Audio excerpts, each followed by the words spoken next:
Hello, Eurovision fans. Today I am going to be talking about the Eurovision 2020 entry for Poland. This is the song Empires, sung by the artist Alicja Szemplińska. I'm not entirely sure if I pronounced that right, so please forgive me. And we have another real diva power ballad on our hands here.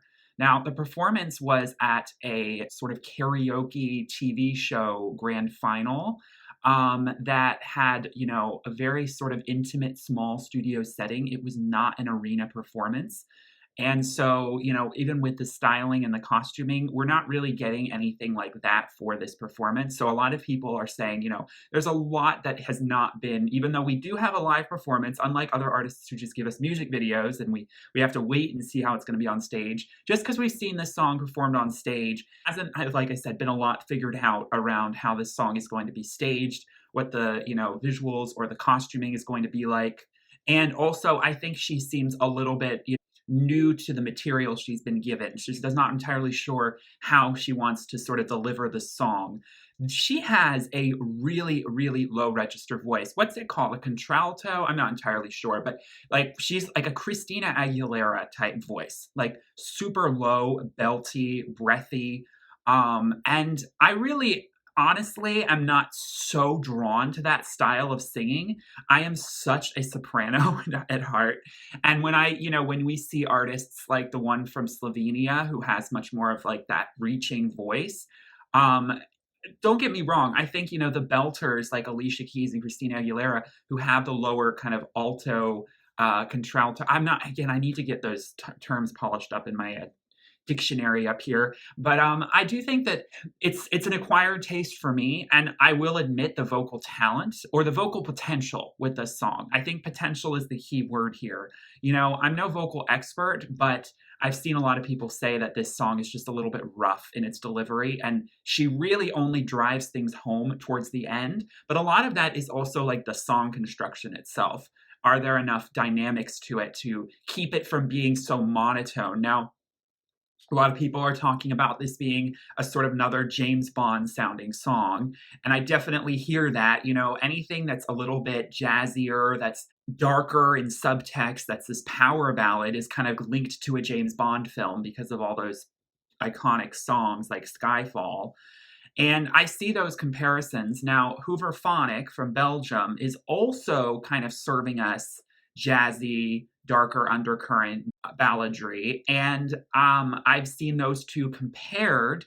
And I will admit that I do think that this song has way more potential than Release Me does. Just because Release Me, if you've watched my review of that track, it does not go anywhere. There are no dynamics to that song. It doesn't build up like I wish it would. And so, although I love her vocal on that track, it's still very safe. And this is a song that, has the potential to really reach those soaring high notes like she does at the end. Empires fall, and she really just lets it all out. Unbridled energy and also emotion. This song is, in my understanding, talking about kind of crisis that we face with climate, politics, social justice, the world, and how we can kind of constantly destroy it. Rome, kind of the empire, will keep falling.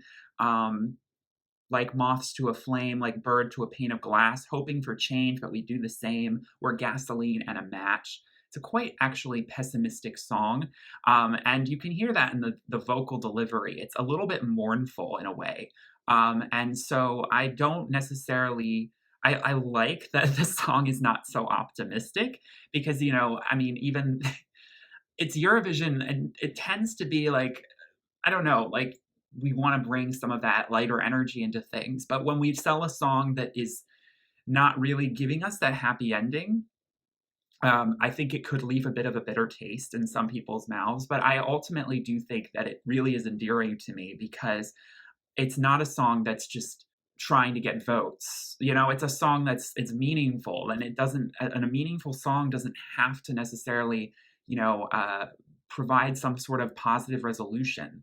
Empires do fall. Maybe ours will, and maybe we just need to accept that. I don't know.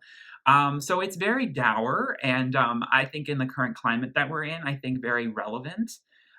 So she's also 17 years old. So I think having, a girl Greta Thunberg's age singing this song, I see that as like really powerful. A teenager acting like a seasoned performer, sort of looking out at the adulthood she's going to inherit and sort of seeing this world so kind of on the brink of collapse in certain ways, but there's so much potential for growth at the same time. I think that it's a really interesting pairing for sure. Usually, I think you would imagine sort of like someone who's a bit older singing a song about something like this. Because, if you look at like the other really young performer we're getting at Eurovision this year, a lot more optimistic. I'm talking about you, Greece, and I love it, but very different. So these songs would not sit at the same lunch table at the cafeteria. Let's just put it that way between Supergirl and Empires. Yeah, honestly, I don't know. I don't have too much else to say. Again, is it that memorable? Right now, it isn't, but that's because I think it's being let down so much by the staging and the environment. I mean, there's not really good acoustics. It's a song that needs like a huge open air space. It's a song that really needs that dramatic spotlight lighting. It's a song that really needs dynamics in that way, and we don't have any of that right now. Also, having the lyrics on the wall, which I know is a staple of that TV show, so it can't be helped here. It just a bit distracting. We can pretty clearly understand what she's saying, although diction is always something that can be polished. But English isn't her first language. Cut her some slack. I don't even know how well she speaks English, to be honest. She might not at all. And Poland's not one of those countries where everyone automatically speaks English. So, yeah, honestly, I have high hopes for this song. I really do want to see it qualify and do well. But realistically, I do think it's gonna be more of a struggle for it because it's not a song that I think, but again, it's what we've been given so far. It's not a song that's jumping out of the page and is a bookie's favorite, and it's not something that's new. It is a little bit something we've seen before, so that is gonna hurt it a little bit, and we've got so many ballads this year.